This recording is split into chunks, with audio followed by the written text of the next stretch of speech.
Non vedo un buon motivo per mettermi a guardare, ma un quadro malinconico, un racconto popolare, uscire dalla porta e trovarlo a tutte le ore, di schiena oltre quel vetro, col suo televisore, carpisce i miei pensieri e le mie immaginazioni, fantastico i suoi ieri e le sue rivoluzioni.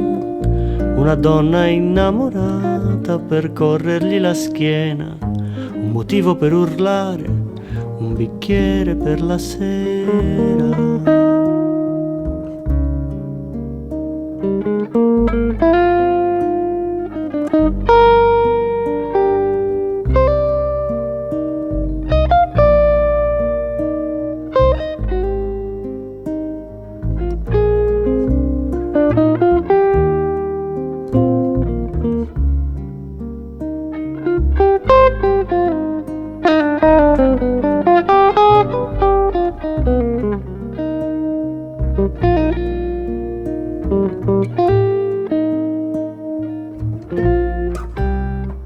E chissà quali le scelte, chissà quali percorsi lo hanno portato a vivere in quella dimensione.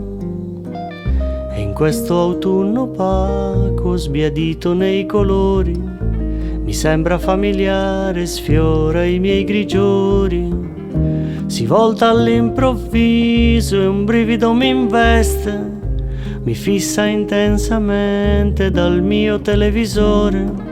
Mi muovo lentamente, mi giro e guardo indietro, e c'è già chi malinconico mi osserva da oltre il vetro.